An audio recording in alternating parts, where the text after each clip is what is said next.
here we are with Star Wars Armada, the latest game from Fantasy Flight. It takes the Star Wars universe into bigger ships, so instead of X-Wing where you've got the little ships with a single pilot or something like that, then you've got much bigger ships, Imperial Star Destroyers and the like. Let's see what we get in the box. Okay, taking the lid off, we've got quite a large box. It's actually quite light. I'll have a quick look at the back just to give you an idea, because it's got a very nice picture on the back of everything that comes in it. And you can see 3 ships, fighters, thing to plot your movements, dice, markers, the usual massive amount of stuff that you get with FFG games.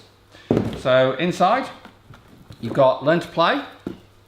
Okay, it's quite a nice book about Learn to Play. In fact, I think that's probably bigger than the rules. Okay, you've got a bunch of counters.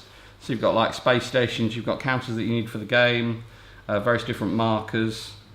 Okay, they're all sealed up, so I'll just leave those in there for the time being.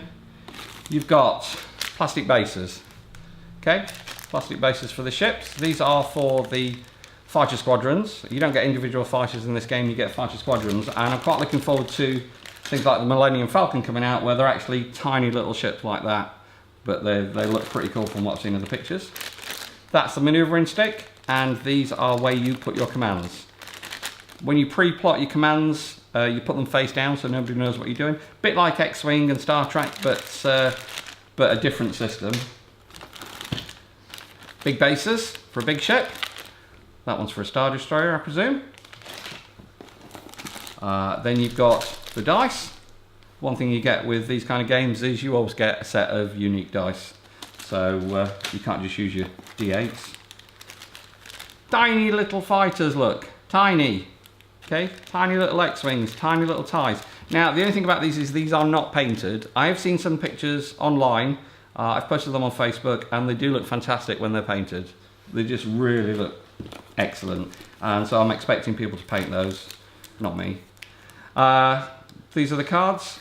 Okay, pretty backs, cards for different ships. Each ship gets its own cards. These are the cards for the fighter squadrons and for some of the commanders. These are the small cards. You get damage. I'm not sure how many cards you get in the damage deck. I think it's like either 30 or 33, something like that normally. Plus some other gear that you can attach to your stuff. And finally, the bases for the 2 smaller ships. These are the rebel ships, or the terrorists as they're known. Obviously, don't need such a big base. If you can tell, I'm not sure you can tell from the picture, but there are 4 dials that will go in each edge there to show how many shields you've got left. That bit's just about empty now, so we get on to the fun part, the ships. Okay, 2 rebel ships and 1 Imperial ship, which is a Victory class Star Destroyer. You've got a CR-90 and I think the other one's a Nebulon. Quite cool looking actually for the rebels. I mean, obviously the Star Destroyer is cool because it's just a Star Destroyer. The rebel ships are quite different looking.